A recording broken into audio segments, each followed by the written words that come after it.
China has emerged as one of the 21st century's most consequential nations, making it more important than ever to understand how the country is governed. Welcome to Pekingology, the podcast that unpacks China's evolving political system. I'm Jude Blanchette, the Freeman Chair in China Studies at CSIS, and this week I'm joined by Dylan Loh, an assistant professor at Nanyang Technological University in Singapore. Today we'll be discussing his recent book, China's Rising Foreign Ministry, Practices and Representations of Assertive Diplomacy. Dylan, thanks for joining us. Thank you for having me, Jude. I'm really excited to be here to talk about China and talk a little bit about my research as well. First question is just a bit about yourself and your intellectual biography. Where are you from? But more importantly, how did you get interested in China and make the decision to make this a full-time vocation? I am based here in Singapore. I'm Singaporean. That question really gets to the heart of my own intellectual journey. I did sociology for my undergraduate, and this has a relevance for my book. And then I did my master's at the S. Rajaratnam School of International Studies at NTU as well. It's a think tank. And I actually applied for a job at RSIS after my master's program. I wanted to join they have a US program that looks at issues, security issues, international relations, politics of the US. And the then dean, actually, he had this habit of looking through every application, regardless of which program you applied to. And he sort of like hijacked my application and asked me, hey, do you want to come and work for me directly? And then back then, the naive me thought, oh no, I didn't want to do it because the idea of working directly for a dean sounds like it's a pretty heavy responsibility. I just wanted to be a bit more hands-off. I went to my meeting with him dressed in, I'm ashamed to say it, in slippers and shorts, because I wasn't interested, essentially. But he's Barry Desker. He's the former ambassador as well. But he was super nice and he was extremely convincing. I made a lot of strange demands on him, saying that I need to leave work earlier and whatnot. And he inducted me. He was a fantastic mentor. And through my association with him, working for him, I had the privilege of participating in a few Track 2, Track 1.5 meetings, of which involve Chinese interlocutors and representatives. And I always felt that the Chinese representatives, they are not all officials. Some of them are diplomats, some of them are scholars, some of them from different parts of the state machinery. I always found them fascinating because some of their behavior and how they conducted these meetings seemed to be a bit different from others. And that's when my interest started to rise. I started reading more on Chinese politics, and being an ethnic Chinese in Singapore, we are about 70% ethnic Chinese.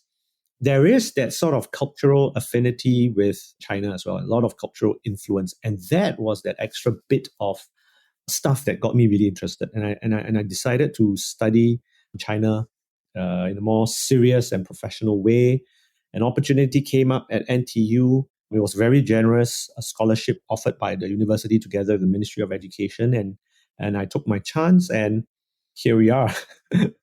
In lieu of book recommendations, something that I'm asking guests with imperfect regularity, because I must admit 50% of the time I forget to ask the question, but is for a framework or a heuristic or some mental tool that the guest uses to make sense of some element of China. And so right. I wanted to ask you, how do you have one of these, sort of a mental tool or some way that you cut through, this incredibly vast and complex actor in China and bring some sense of rationality to it? I think that's a great question to ask, and one that I will definitely incorporate in my own teaching as well. I do not have a regular one that I like, a phrase that I turn to, but I have a word. And for me, that word is contradiction, because I do see a lot of tendencies within Chinese politics that are sometimes at odds with each other. And sometimes they tug at different things that result in a situation or a policy that appears to be quite strange, appears to be quite odd, and sometimes contradictory to some of its goals. In many ways, this is one of the reasons why I decided to study the Ministry of Foreign Affairs as well. When I saw on one hand, increasing assertiveness, and on the other hand, this repeated refrain of protecting China's image, defending China's image. But yeah, at the same time, they seem to be pursuing slightly different things, sometimes, as I said, at odds with each other. So the word for me would be contradiction. And I have to say, Chinese is a fascinating language, and I just was thinking that for listeners who don't speak Chinese, the word in Chinese for contradiction, which is Maodun, is one of the best sort of story descriptions of a word. The two characters are a sword and a shield. The sword which can penetrate any shield, and the shield which can defend against any sword. And you get the Chinese word for contradiction, which I find just a lovely way of describing it. Dylan, if I can pull a little bit more on the motivations for the book, in some ways I think, and I'll get to this in some later questions, but in some ways I think, folks who are following China at a casual or even a serious way in other areas might sort of scratch their head and say, why the heck do we care about the MFA? This is really now a system run by the party where it's essentially Xi Jinping calling all the shots. So we'll get into the sort of crux of the book later, but just when you were first deciding, I'm going to spend the next couple of years working on this, can you build a little bit more on the motivations? And I'm also curious, sort of building on the literature. This book just came out this year, 2024. My very good friend Peter Martin wrote a great book, China's Civilian Army, which came out 2021, kind of in the heat of the wolf warrior diplomacy part, but building on memoirs, and was really a wonderful historical look. Just talk a bit about how where do you sort of see this book as sort of building on the extant academic literature and again, books like Pete's? Right, sure. I'll talk a bit about the motivations first, and then I'll deal with how it builds on the literature. The motivation for me was pretty, in some ways, pure, naive even, because I was looking at the literature on Chinese foreign policy. And I realized as I surveyed the literature and basically even what appears popularly in the news is that there was, and bear in mind this was 2015, 2016, there was very little serious academic attention on China's diplomats, on China's foreign ministry and its diplomacy. And I found it very strange because you have a wealth of literature on US State Department's diplomacy, you have on NATO, on EU diplomacy, on the Foreign Service in UK, and so on and so forth. But why is there this gap? And when I looked at the attendant literature, those that do mention the Ministry of Foreign Affairs, I realized that these tend to focus on the Ministry of Foreign Affairs pretty superficially on China, whether in passing or a Ministry of Foreign Affairs as a byproduct of something else or as epiphenomenon.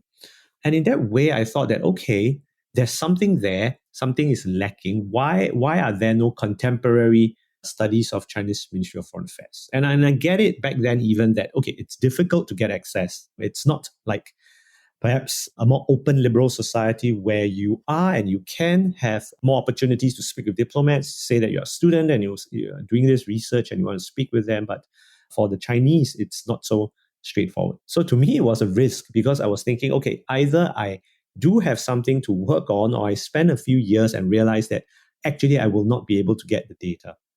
I think what helped was that I worked in a think tank and there were existing networks that I knew I could fruitfully tap onto.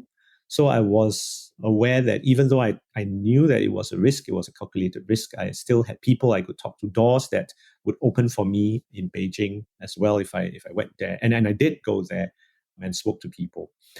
So I really started out from this desire to understand what I saw was a missing part of China's rise. The story of China's rise has been so much economically focused or militarily focused that I thought one of the missing cog of China's rise was the rise of its diplomats as well. Yet at the same time, there were basically no systematic analysis of its diplomats, diplomacy, and the foreign ministry.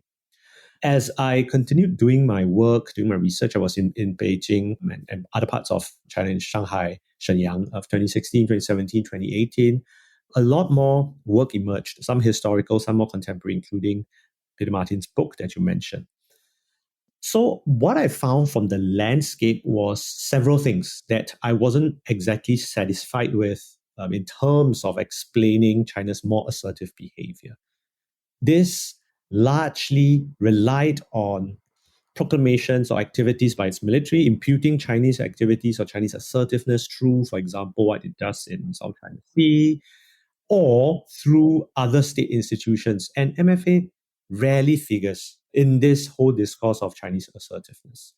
A lot of the literature also on Chinese assertiveness is what I call monolithic or state-centric understandings, which means it looks at China as a coherent actor, somehow rationally calculating and deciding amongst a slew of a menu of options available to them, and then acting on the ones that they think is the most beneficial or give them the most profits. But as I studied more and more, especially this was especially my first year when I did field work in 2016, I started realizing several important, interesting things. That obviously bureaucratic coordination and this notion of one coherent actor somehow designing and picking the best option is not completely accurate. And Xi Jinping, as powerful as he is, and he is indeed very powerful, as powerful as he is, he's not omnipotent and he's not omnipresent. And he does delegate some decision making. He does delegate some areas, especially in terms of implementation, and I'm happy to talk more about this later, to others, including Ministry of Foreign Affairs. But what I found most fascinating was that there were very clear moves on a practical level, backed by resources, made to boost the profile of the Ministry of Foreign Affairs, including symbolically important political moves as well, to raise the profile of Ministry of Foreign Affairs. These sorts of dynamics in the existing literature, the extant literature, were not properly captured. What is more, a lot of the work on the Ministry of Foreign Affairs were historical. They were memoirs, they were biographies of some of these earlier diplomats or diplomats themselves, Chinese diplomats themselves writing, reflecting on their own experiences that did not theorize or plug themselves into the broader international relations theory landscape or security studies landscape as well. So in a very long-winded kind of way, that's my answer to your question. So why don't we dig right into it? First is, I wanted to ask a bit about, you were just talking about this, but I wonder if you could maybe a bit more explicitly talk about the methodology for this. So when to when did you do your interviews? You mentioned some of the geographic locations, but can you give us a sense of sort of how you structured those, and then also any other quantitative work that you sort of brought into this? Right. So this is a wholly qualitative, ethnographically sensitive research.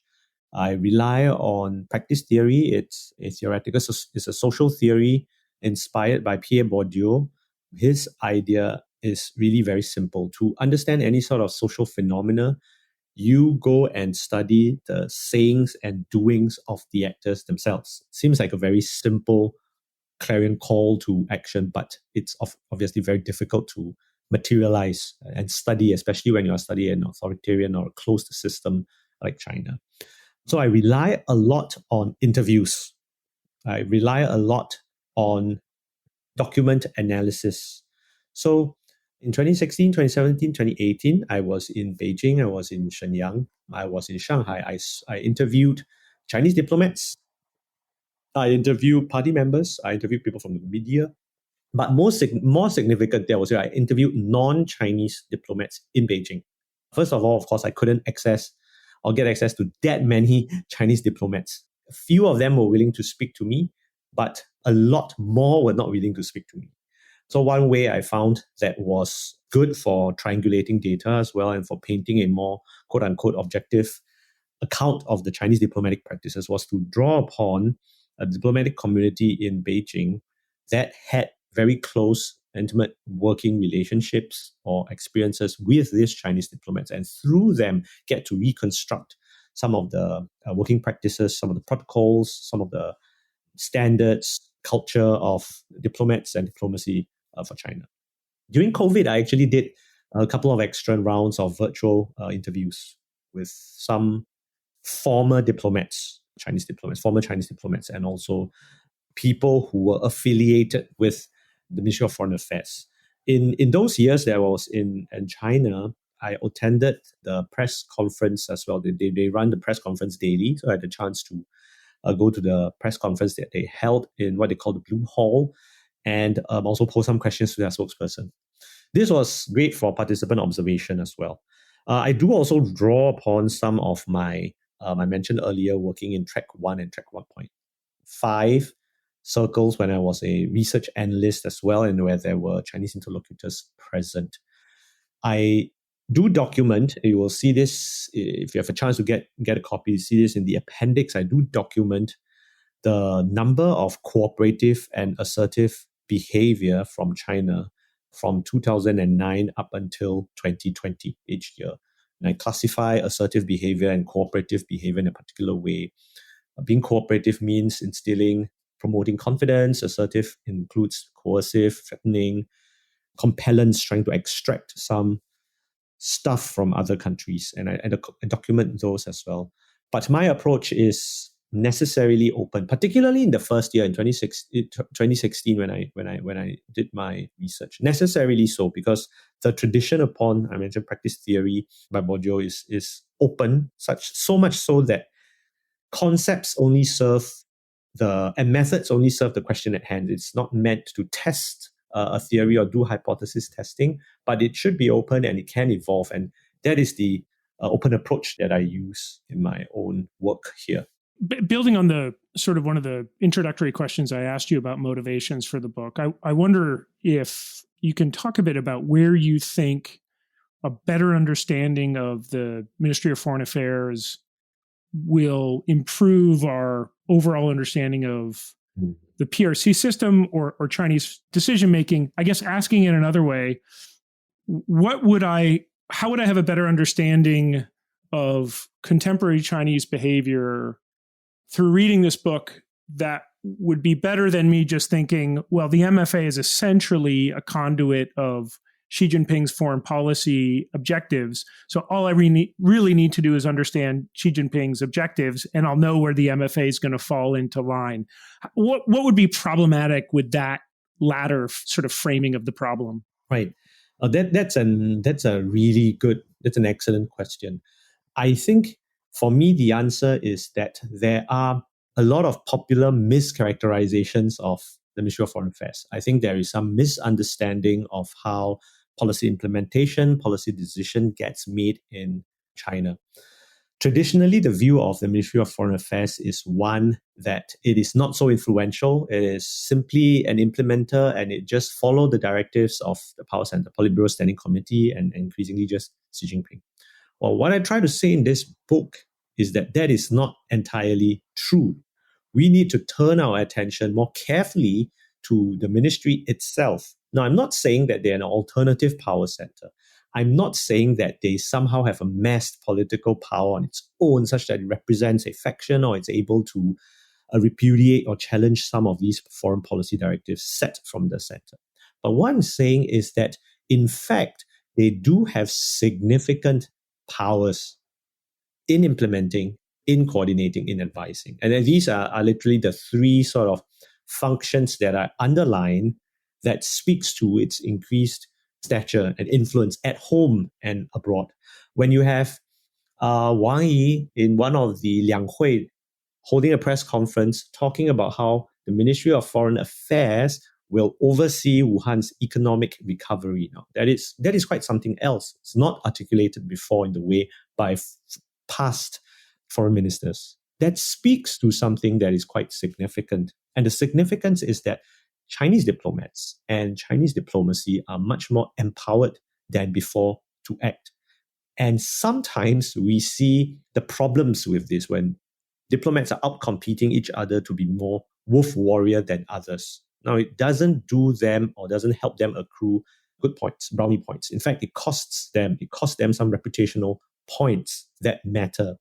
When you have diplomatic practices that are normal for China, great on diplomatic sensibilities, especially in the Western world, you are going to form an impression, I would say sometimes mischaracterization, of a China that is only unstintingly assertive and inflexible and unable to negotiate. Now, there is a kernel of truth to that, of course, but the picture is much more complex. And my book here is really to not necessarily offer the answers, but to challenge, to complexify, if you will, that as powerful as Xi Jinping is, he is just really but one man. There are actually significant capacities that MFA uniquely has that, in fact, other ministries do not have. They are, for example, the only institution that hold daily press conferences. When the Ministry of Defense wanted to do their own press conference, they sought MFA's help in setting up a conference because they have the institutional knowledge on how to set up these things. The liaison department as well, when they set it up, when they established their Twitter account, they were looking at how the Ministry of Foreign Affairs was doing it. So there is a lot of institutional learning that places MFA front and center of this project of China's rise, of its ambitions to grow and to exert its global influence. And it is the diplomats that are the forefront of this newfound assertive behavior. Can you talk a bit about the foreign policy ecosystem across the party and the state, and how MFA leads or interacts with them? And I'm thinking, other actors who, from an external observer's perspective, would be considered part of the sort of overall foreign policy machine would be the PLA, would be things like big state-owned enterprises. What is your sense of how well all these kids play together in the sandbox? Do you see any interagency sort of coordination or harmonization, or do you see this as more of a sort of contested, turf-conscious set of relationships? That's a great question, because that speaks to the evolving dynamics of foreign policy decision-making and the coordination of those decisions as well. In the past, there was a lot of, as you said, a lot of turf wars. There was a lot more bureaucratic competition. When Xi Jinping got into power, there was a lot more moves to coordinate foreign policy action under the coordination of Ministry of Foreign Affairs. And we can see this most clearly in the South China Sea. In the past, the ecosystem or the players that had a hand in the pie in South China Sea was, there were several players. You had the provincial government, you had state-owned enterprises, you had PLA, you had the Coast Guards, you had MFA, and so on and so forth. It was messy, it was contradictory. There were press conferences where questions were asked of MFA, like, look, the PLA was doing this activity here, so and so. Can you tell us why? Can you give us an explanation? Essentially, they say, we have no answers. Please ask the relevant department. So as far as I know, and my book talks about it, there was a conscious effort to have the MFA play a larger coordinating role. Now, there's a difference. I'm not saying that they are in control, they are in charge, and they can decide and can ask other agencies or bureaucracies to listen to their command. No, but they are certainly given greater coordinating power such that they have greater oversight. And we do see a slightly more coherent picture, one that we may not like because of increasingly coercive activities, but one that is, from the Chinese perspective, much more coherent, one that is better able to service and serve their national goals. So we see other moves as well. The upgrading of the leading small group on foreign affairs in 2018, upgraded to a foreign affairs commission, one of only, I believe, 4 that's directly under the central committee as well. So that is a very significant upgrading. We see a doubling of the diplomatic budget from 2011 to 2018, a complete doubling of the diplomatic budget. In 2019, by the way, China overtook US as having the largest diplomatic outposts in the world. And that is significant. We get lost or caught up in the figures of when is China going to be number 1 GDP, number of aircraft carriers, next-gen fighter, but we miss that at the same time, in terms of diplomacy, China is slowly catching up. I wouldn't completely say that they have overtaken the US, but That is an important data point that is missed. So there is greater coordination, and MFA is at the center of this harmonization of foreign policy issues or crises that bubbles up from time to time. It's a two-pronged question, but through the personage of Sun Haiyan, who was the Chinese ambassador to Singapore until, I think, last year. Yep. The two-part question is, first, Sun Haiyan was Communist Party, she was liaison department. Yep. And if you look at someone rumored to be potential next foreign minister, Liu Zhenchao is also Communist Party International Liaison Department. Two data points. I don't want to extrapolate too much, but sort of first question is, do you see an emergent trend of partyization of the MFA, or sort of a blurring of lines? Of course, the point to make at the outset is anyone senior in Ministry of Foreign Affairs was already a party member. Right. But that's different from people who have sort of only worked in the party apparatus now being pulled over. The second question, which I think builds on what you were just saying, is when I was in Singapore last April, Sun was still ambassador, and I heard from many people that she was really quite effective, which gets to a key point of your book about sort of personality matters, and that you could have, to the data point you just gave about the number of diplomatic outposts, that could be good or bad for China, depending on the quality of the ambassadors they have in positions. You've got some really mediocre talent in the MFA, which can on the ground have a deleterious effect on perceptions of China. This is happening across Europe. You have very, sort of poor quality ambassadors, but then you can have a Sun Haiyan, which in a key relationship like Singapore. So two-part question is, through the personage of Sun Haiyan, does that just strike you as the exception of, again, Liu Zhenchao, Sun Haiyan? And then the second one is just if you could talk a bit more about the degree of quality across the MFA and how that affects local perceptions of China. Right. A fascinating question again, and very timely as well. On your first question, I do think that there has been a greater blending of liaison department, which is a party organization essentially, and Ministry of Foreign Affairs, which is a government that is theoretically distinct from the party, part of state council. There has been a greater blending of people. Now, Sun Haiyan is by no means abnormal. It has been done before. If you look at North Korea, its ambassador, current one and the former one, has been from the party. If you look at the structure and some of the key personnel from ILD, Liaison Department, many of its key top personnel are from or have had a history of working in the Ministry of Foreign Affairs. So there is that historical link there. And I think that the word that you use, I think, speaks to it. There has been a partyization of MFA. But this partyization, I would say, it actually strengthens the whole apparatus of MFA itself. Because directly having people that move between MFA and ILD actually speaks to the closeness it has to the center of power, which is really the Politburo Central Committee and which is Xi Jinping himself. So I do think that this movement, greater blending of these two, is, from the Chinese perspective, a move to again shore up and strengthen the MFA and the diplomatic corps. On your question on effective, I would say that in my own experience, I would say that they are very effective. They are very professional. From my conversations and my interviews with folks from the diplomatic community in Beijing as well, they also say that these are very competent, very professional, highly credentialized, educated individuals. And in your question, you asked, how effective are they? Because some of them don't seem to be very effective in some of the European countries. And I think that this also speaks to some of the difference in perceptions that the Chinese themselves have. Because to them, what counts as effective or not, what counts as being appraised correctly or highly by their bosses back home, is for a very long time how wolf warrior they were.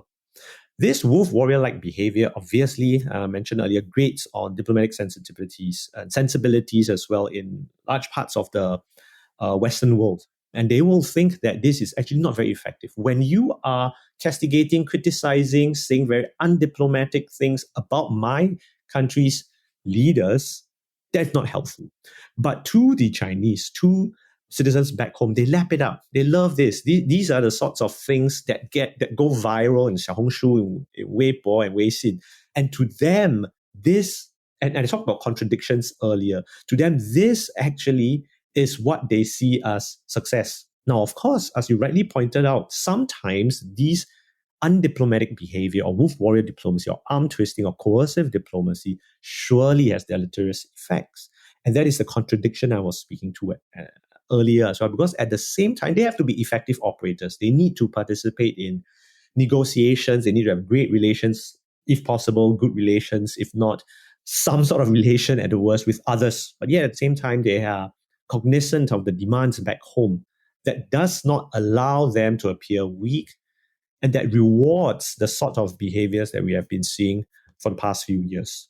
Dylan, just one other quick question on this is how you see technology shaping the MFA moving forward. You've got a whole chapter on this, and I think it's probably on Twitter, and that's probably where a lot of us over the last, let's say, 10 years have been reading stories in the New York Times about the MFA and Chinese diplomacy in general. Wolf warriorism in many ways was perceived by external observers like myself through Twitter. Right. I wonder if you could just take the question at a larger scale, though. Do you see any ways in which sort of new technologies will shape behavior or decision making? And then also, do you see China getting better at this? It's easy to look at the clumsy aspects of Twitter diplomacy. Again, the threats to the Philippines, belligerent statements by, European ambassadors, et cetera, et cetera. But at a deeper level, how do you see this interaction between technology and the MFA? Right. So the Chinese MFA started using Twitter really in a very coordinated, strong way sometime around 2019. And that's also at the same time where the term wolf warrior diplomat was sort of like coined. But they were wolf warrior before the term wolf warrior was coined. They were wolf warrior like back in 2009. But technology, as you rightly pointed out, had this amplifying effect where the Chinese diplomats themselves are able to leverage on this communications platform to spread their messages in instantaneous ways that they could never before imagine they could. The only ways in the past, in a pre-social media age or rather pre-Twitter age, was that the question comes in and it has to be deliberated upon, or it was answered only in the press conference, daily press conference that they had. Whereas in Twitter, some flexibility, some freedom that previous diplomats did not have before. And I understand that there is a bit of that resentment that some of these newer diplomats have at their disposal with these new tools from the older core, from the older diplomatic core. There's a generational gap there as well that allowed them to react very publicly in a way that can accrue some personal stature and influence to them. A lot of these diplomats are influencers back home, and technologies enable them to do so. Beyond that, I would say that they are very much harnessing machine learning. They are harnessing AI to shape, in a very sophisticated way, to shape information environments and to shape the information ecosystem. And let me give you a quick example. Singapore was one of the countries that took a stronger position on the Russian invasion in Ukraine. We essentially condemned them. We remain the few in Southeast Asia that has sanctions.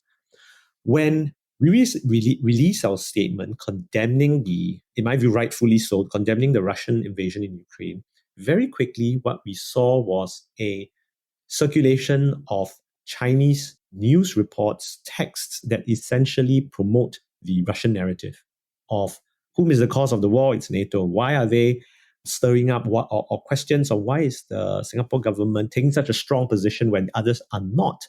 And again, the sort of, I do not know of any special inside knowledge of whom these people are, but if you look at the volume and the sophistication of these messages, it is easy to see how it could be state manufactured. So they are very adept at using these sorts of technologies in the information ecosystem to serve their purposes, I would say. And there is both an offensive or defensive element to it, because most of it, by the way, is directed towards the non-controversial, non-foreign policy stuff. It's about promoting Chinese culture. It is about visiting the beautiful cities of China. But there are those that are more pointed and more sharp when you have supposedly neutral commentators saying that nothing is happening in Hong Kong or over the question of Taiwan, and do have that on some of these apps that are Chinese inflected as well. And they are very adept and sophisticated at it. So that's where I would say that the use of technology has been securitized so much so that they are trying to increase their discourse power and shape the information ecosystem. Dylan, there's so much more which we could talk about, but in the constraints of the podcast, unfortunately, I have to leave it there. But I want to just commend the book. I think, especially for people who often find academic work difficult to go through, what was so enjoyable about this book is I think, especially because of the ethnographic focus, there's just a lot of humanity in this book, in the sense of, you can feel the conversations that you've had and how you situate these individuals in bureaucratic structures, rather than just looking at this as a, depersonalized robot, which, spits out, actions and statements. You can see the human agency here. So again, the book is China's Rising Foreign Ministry Practices and Representations of Assertive Diplomacy, published by Stanford University Press. Congratulations on the book, and appreciate your time today.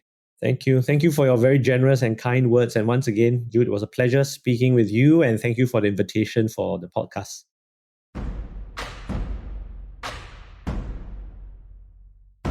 If you enjoyed this podcast, check out our larger suite of CSIS podcasts. From Into Africa, The Asia Chessboard, China Power, The Trade Guys, Smart Women, Smart Power, and more. You can listen to them all on major streaming platforms like iTunes and Spotify. Visit csis.org/podcasts to see our full catalog